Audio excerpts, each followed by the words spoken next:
Hello friends, chapter 7 કણોના તંત્ર અને જાગગતિ તેની આજે આપણે ચર્ચા કરીશું. તેમાં આપણે જે થોડું ઘણું ઇન્ટ્રોડક્શન જે આપેલું છે આપણી બુકમાં તે જોઈ લઈએ. આપણે કણો શું છે તે સમજી ગયા હતા, કણો કેવી રીતે સ્થાનાંતર થાય તે પણ સમજી લીધું હતું અને તેની ગતિ કેવી રીતે થાય તે જોઈ લીધું હતું.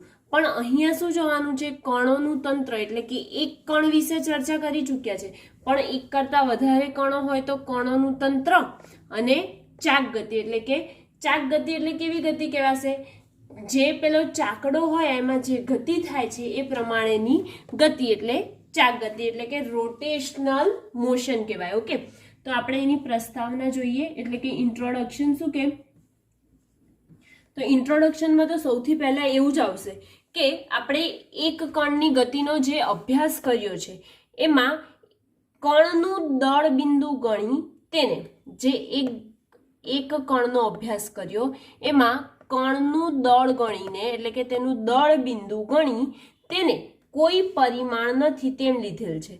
પણ હવે આ પ્રકરણમાં આપણે જે તેની ચર્ચા કરીશું તેની કેવી હશે, વિસ્તૃત માહિતી વિશે મેળવીશું. તો અભ્યાસની સરળતા માટે આપણે વિસ્તૃત માહિતી મેળવવા માટે વિસ્તૃત પદાર્થોની જરૂર પડશે. તો હવે વિસ્તૃત પદાર્થ એટલે કે કયો પદાર્થ લઈએ, તો દ્રઢ પદાર્થ. કયો પદાર્થ? દ્રઢ પદાર્થ. હવે થાય આપણને કે દ્રઢ પદાર્થ એ શું હશે, તો દ્રઢ પદાર્થ એટલે કે એવો પદાર્થ કે કણોના બનેલા તંત્રના, કણોની બધી જ જોડી, કણોના બનેલા તંત્રના કણોની બધી જ જોડી વચ્ચેનું સાપેક્ષ અંતર જે છે, ધારો કે બે કણ છે, બરાબર, પછી આ જગ્યાએ બે કણ છે, તો એ લોકો ભલે ગતિ કરતા હોય પણ એ બંનેની જે વચ્ચેની સાપેક્ષ ગતિ છે એ બંનેનું અંતર બદલાતું નથી, તેવા પદાર્થને દ્રઢ પદાર્થ કહે છે. લખીએ આપણે વ્યાખ્યા તેની કે દ્રઢ પદાર્થ એટલે શું, તો દ્રઢ પદાર્થ એટલે કણોના બનેલા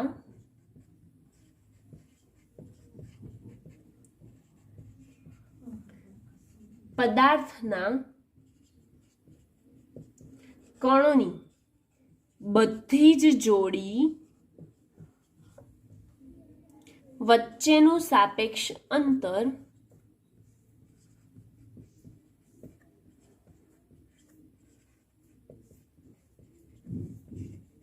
બદલાતું નથી. હવે જો સાપેક્ષ અંતર બદલાતું નથી તો આવો જે પદાર્થ છે, તો આવા પદાર્થને કયો પદાર્થ કહે છે, દ્રઢ પદાર્થ કહે છે. ઓકે, હવે દ્રઢ પદાર્થ કણોના બનેલા તંત્રનો એક ખાસ કિસ્સો છે. અને દ્રઢ પદાર્થ એટલે કે આદર્શ છે, આદર્શ એટલે કે કલ્પના છે આપણી, જ્યારે ઘન પદાર્થ વાસ્તવિક છે. શું? દ્રઢ પદાર્થ એ એક આદર્શ છે એટલે કે આપણે કલ્પના સ્વરૂપે દ્રઢ પદાર્થ લઈ શકીએ, તો એક આદર્શ છે.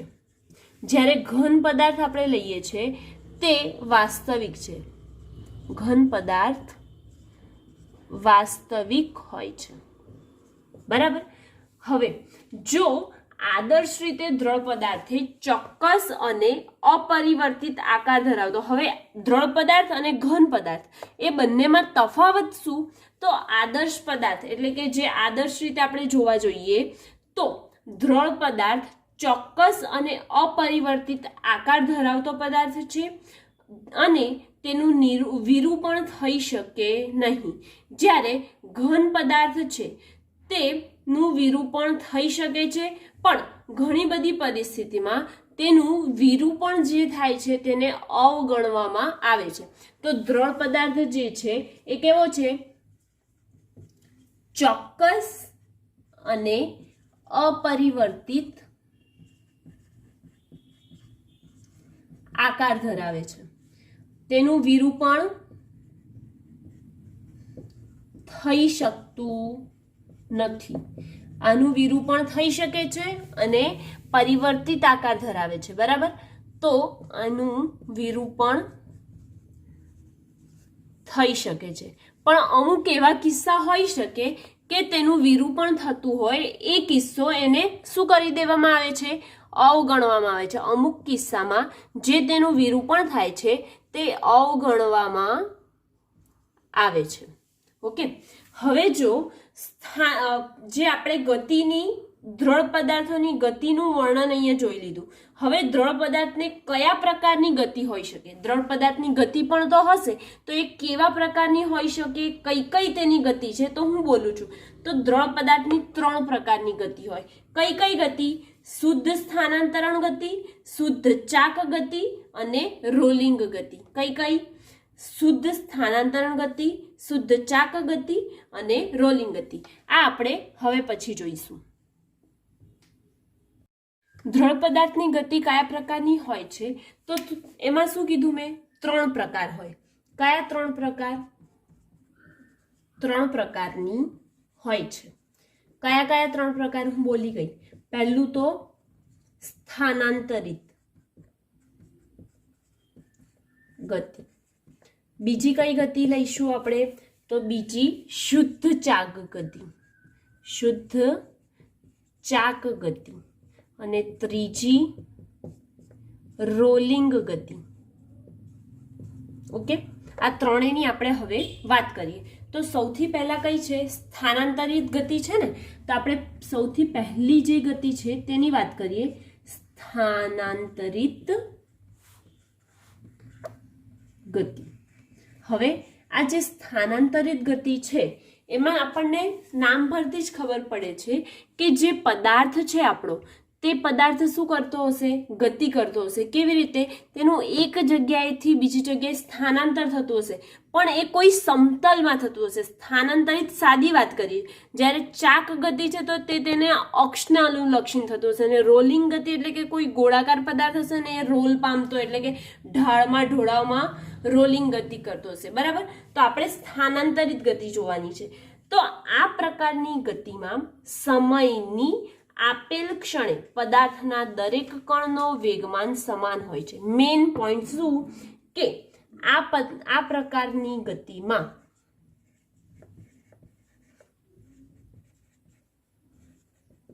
દરેક સમયે જે કણ હોય તે કણનો વેગ, દરેક કણનો વેગ કેવો હોય છે? સમાન હોય છે. હવે આપણે તેની આકૃતિ જોઈએ કે કેવી હોય. તો એક ઢોળાવવાળું મારી પાસે સમતલ છે. બરાબર? હવે આ ઢોળાવવાળું સમતલ છે એમાં આ A, આ B અને આ C છે ધારો કે. તો અહીંયા એક પદાર્થ મૂકેલો છે. હવે આ જે પદાર્થ મૂકેલો છે એ કેવી ગતિમાં આપણે સમજાવીએ છીએ? સ્થાનાંતરિત ગતિ, એટલે કે પ્લેન સમતલ છે. બરાબર? તો આ પ્રકારની ગતિ સમતલ પર આજુબાજુ ખસ્યા વગર નીચે સરકતા. હવે આ ડાયરેક્ટ આમ નીચે જ ગતિ કરે, આજુબાજુ આમ ખસતો નથી. તો ધારો કે અહીંયા P1 પોઈન્ટ છે અને આ એનો P2 પોઈન્ટ છે, પણ બંને જે P1 અને P2 બંને છે એ એક સાથે એમના સમયના રીતે એક સમાન વેગથી શું કરે છે? ગતિ એક સાથે. બંને વચ્ચેનું અંતરમાં કોઈ ફેરફાર થતો નથી. આપણે દ્રઢ પદાર્થની વ્યાખ્યા જોઈને શું કીધું કે જે કણોના બનેલા પદાર્થના કણોની બધી જ જોડી વચ્ચેનું સાપેક્ષ અંતર બદલાતું નથી. તેવા પદાર્થને કેવા પદાર્થ કહેતા હતા? દ્રઢ પદાર્થ કહેતા હતા. તો આ P1 અને P2 છે એમના વેગ સ્થાનાંતરિત ગતિ હશે ત્યારે કેવા હોય છે? સમાન હોય છે. તો આપણે કહી શકીએ કે આકૃતિમાં એક ઢળતો સમતલ દર્શાવ્યો છે.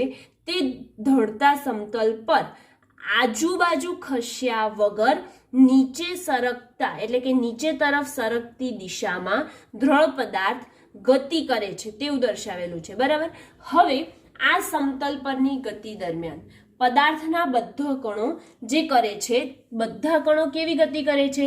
એક સાથે ગતિ કરે છે ને. અહીંયા જોવાય છે ને, આ P1 જેટલો આગળ ખસશે એટલો જ P2, એટલે કે એ જે બ્લોકમાં રહેલા કણો છે એ બધા કણો એક સાથે એક સરખા વેગથી, એક સાથે અને એક સરખા વેગથી એક સરખી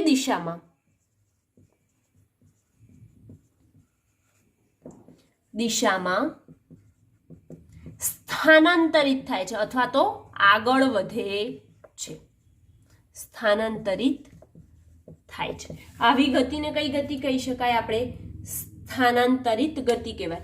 અને દરેક પદાર્થનો એટલે કે આ જે 5 સેકન્ડે આ પદાર્થ અહીંથી અહીં પહોંચે છે, તો જે બીજો પદાર્થ બીજી જગ્યાએ પહોંચવાનો છે તો એ બીજી 5 સેકન્ડમાં એટલું ને એટલું જ અંતર કાપશે. તો હું ફરીથી બોલું છું, આ સમતલ પરની ગતિ દરમિયાન પદાર્થના બધા જ કણો એક સાથે ગતિ કરે છે. એટલે કે કોઈ પણ સમયગાળે બધા જ કણોનું કપાયેલ અંતર સમાન હોય છે અને તેનો વેગ પણ સમાન હોય છે. આવી ગતિને દ્રઢ પદાર્થની સ્થાનાંતરિત ગતિ કહેવામાં આવે છે. આમ શુદ્ધ સ્થાનાંતરિત ગતિમાં દ્રઢ પદાર્થને કણ કોઈ પણ ક્ષણે તેનો વેગ કેવો હોય છે? સમાન જ હોય છે. ઓકે, આમ આ સ્થાનાંતરિત ગતિ અહીંયા કમ્પ્લીટ થાય છે. દ્રઢ પદાર્થની ગતિમાં કયા પ્રકારની હોય છે? એમાં શુદ્ધ ચાક ગતિની વાત કરીએ તો સૌથી પહેલા ચાક ગતિ એટલે શું તે જોઈએ. તો ધારો કે કોઈ સ્થિર અક્ષને અનુલક્ષીને દ્રઢ પદાર્થ પરિભ્રમણમાં પદાર્થનો દરેક કણ વર્તુળાકાર ગતિ કરે. એટલે કે તેના કેન્દ્રને અનુલક્ષીને કોઈ અક્ષ છે અને એ કેન્દ્ર પર એક વર્તુળાકાર પદાર્થ જે છે એના અક્ષને અનુલક્ષીને જે વર્તુળાકાર ગતિ કરે છે અને તેની અક્ષ કેવી છે? અહીંયા આ જગ્યાએ સ્થિર છે અને એ અક્ષને લંબ સમતલમાં ગતિ કરતું હોય તો આવી ગતિને કઈ ગતિ કહેવામાં આવે છે? ચાક ગતિ. તો ચાક ગતિની પહેલા વ્યાખ્યા લખીએ. દ્રઢ પદાર્થ સ્થિર અક્ષને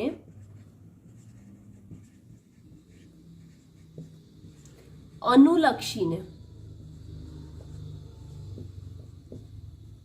ભ્રમણ કરે છે.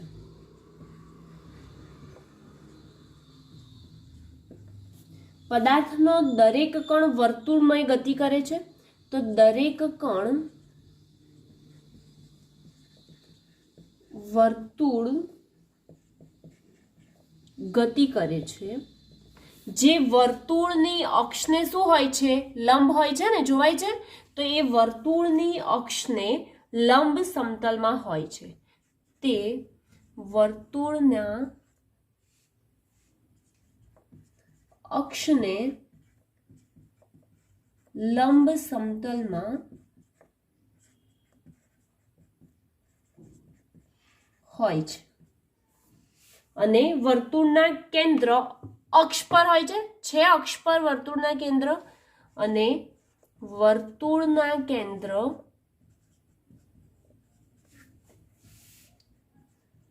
અક્ષ પર છે. આવી પદાર્થની આવી ગતિને ચાક ગતિ કહે છે. ઓકે, ફરીથી બોલી જાઉં કે દ્રઢ પદાર્થ સ્થિર અક્ષને અનુલક્ષીને ભ્રમણ કરે છે.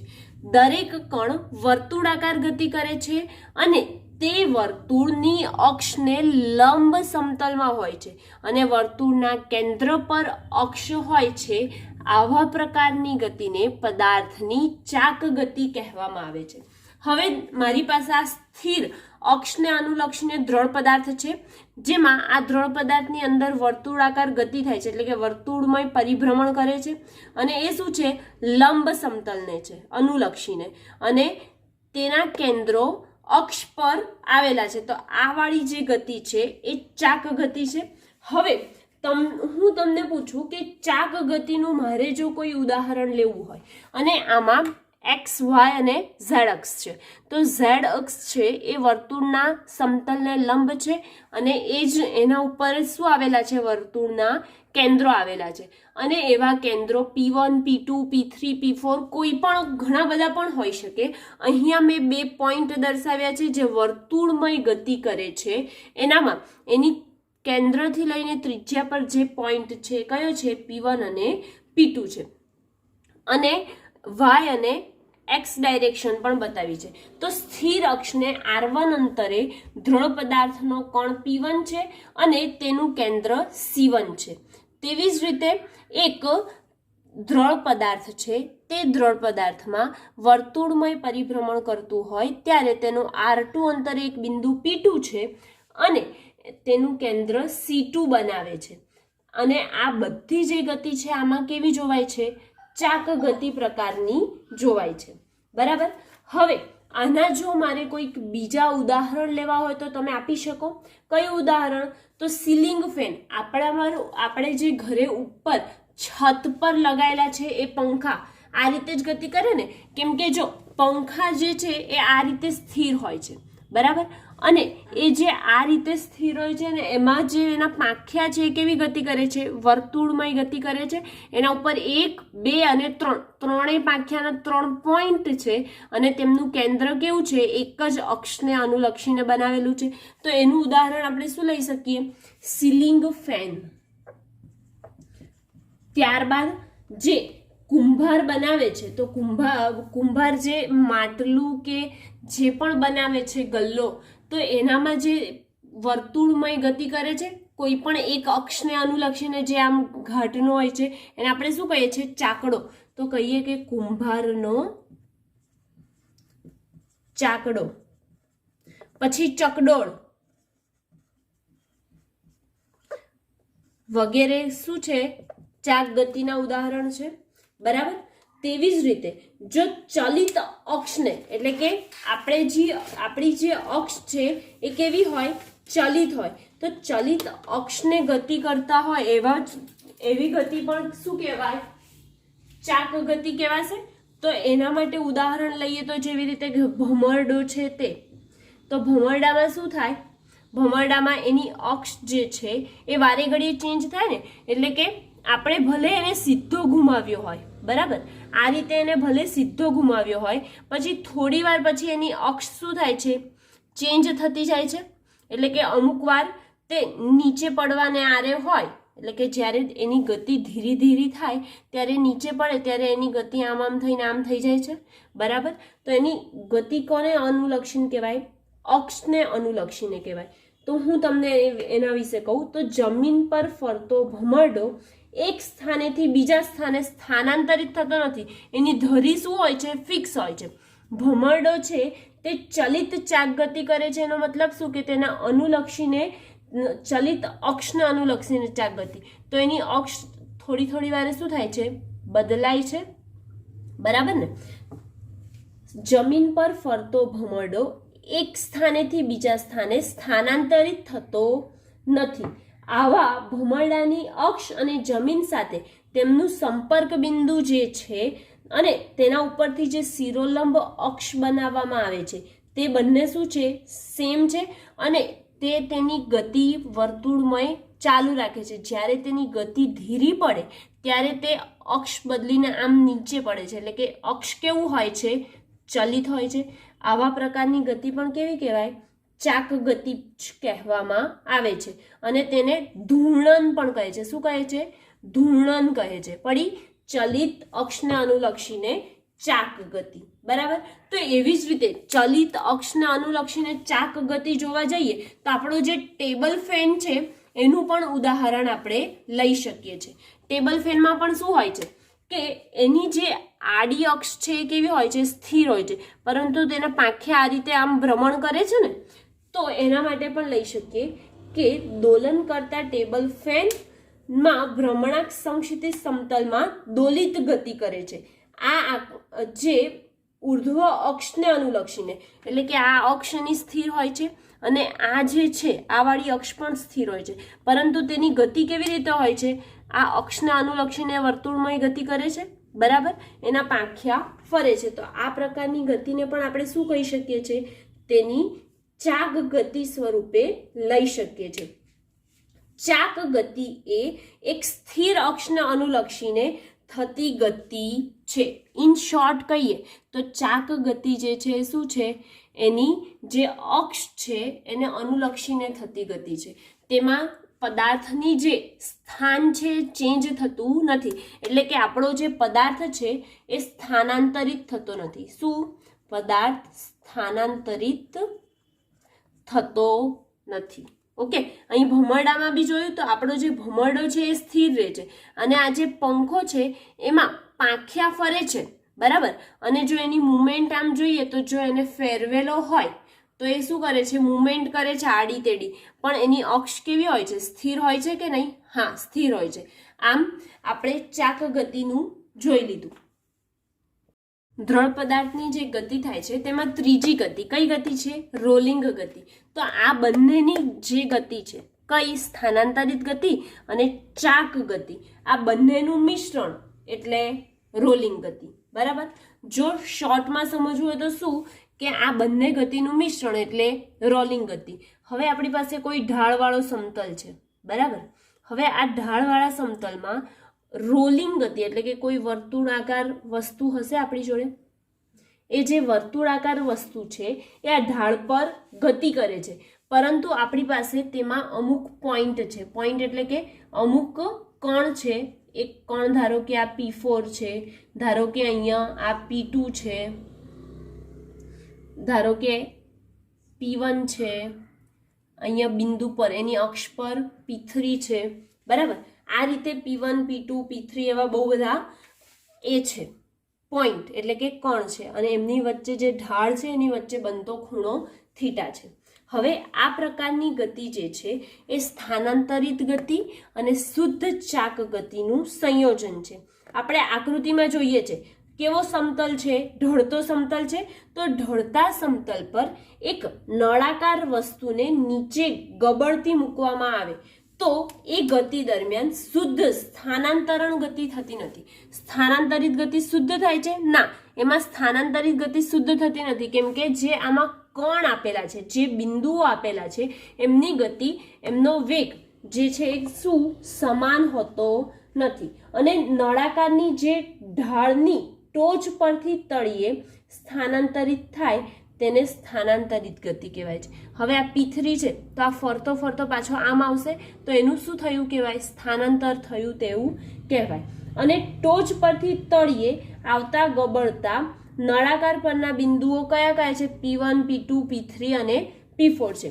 આ P1 P2 P3 અને P4 જે બિંદુઓ છે આપણી પાસે, એટલે કે આપણા શું છે? કણ. કયા કયા કણ છે? હવે આ અક્ષ પર જો જે કણ છે એ શું થશે? આમ પૂરો ફરીને આવશે. જ્યારે P2 અને P1 છે, P2 અને P1 આપણો જે છે એ સીધી જ આમ ગતિ કરશે. બરાબર. એ પૂરો અક્ષ પર ફરતો નથી. એટલે કે આપણે કહી શકીએ કે નળાકારના બધા જ કણો સરખા સમયમાં અંતર તો સરખું કાપે છે. કેમ કે આ અહીંયા ખસશે એ વખતે પેલો અહીંયા આવી જ જવાનો છે, એટલે કે અંતર સરખું કાપે છે, અંતર સમાન કાપે છે.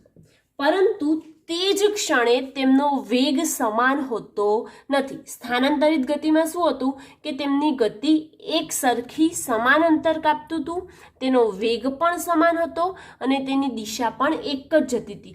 જ્યારે આ જે કણો છે એમાં એમની દિશા શું થશે? સતત બદલાતી રહેશે અને અંતર સમાન કાપે, પરંતુ તેમાં જે વેગ છે કોનો? કણોનો. પરંતુ કણોનો વેગ જે છે સમાન હોતો નથી. આપણે જોઈ જ શકીએ છીએ કેમ કે આ આમ ફરશે ત્યારે આ પૂરું આમ ફરીને આમ આવશે, એટલે કે તેમનો કણોનો વેગ સમાન નથી. બરાબર. તો હવે વેગ સમાન નથી હોતો, માટે નળાકારની નજીકના જે બિંદુઓ છે એમનો વેગ કેવો હશે? નજીકના બિંદુનો, નજીકના કણોનો વેગ, બિંદુ બોલાઈ જાય છે પણ કણો, નજીકના કણોનો વેગ વધુ હશે. સોરી, નજીકના કણો જે છે આ નજીકનો કહેવાય નળાકારનો, તો એનો વેગ કેવો હશે? ઓછો હશે. જ્યારે દૂરના કણો હોય એમનો વેગ, દૂરના કણોનો વેગ વધુ હોય છે. બરાબર. અને નળાકારની આવી ગતિ સ્થાનાંતરિત ગતિ અને ચાક ગતિનું મિશ્રણ છે એવું પણ કહી શકાય. હવે જ્યારે આમ ઢળતો સમતલ જે છે એ નીચે તરફ ગબડતા નળાકારની રોલિંગ ગતિએ સ્થિર અક્ષને અનુલક્ષીને ચાક ગતિ અને સ્થાનાંતરિત ગતિનું મિશ્રણ આપે છે. એટલે કે જે નીચે ઢળતો પદાર્થ છે, એટલે કે આપણો આ જે આખું તંત્ર, એ તંત્ર છે એ જ્યારે રોલિંગ ગતિ કરે ત્યારે સ્થિર અક્ષને અનુલક્ષીને ચાક ગતિ કરે. હવે જો આ વર્તુળાકાર છે તો એ કોઈ સ્થિર અક્ષ છે, આ સ્થિર અક્ષ છે, એને અનુલક્ષીને ગતિ કરે છે, એટલે કે ચાક ગતિ બી કરે છે. અને સ્થાનાંતરિત ગતિ કેવી રીતે, તો આ બિંદુઓ શું થાય છે, એક જગ્યાએથી બીજી જગ્યાએ સ્થાનાંતરિત થાય છે, માટે તેઓ સ્થાનાંતરિત ગતિ કરે છે. તો આ બંનેનું મિશ્રણ એટલે કયું, રોલિંગ ગતિ. તો આપણે લખવું હોય તો લખી શકીએ કે સ્થાનાંતરિત ગતિ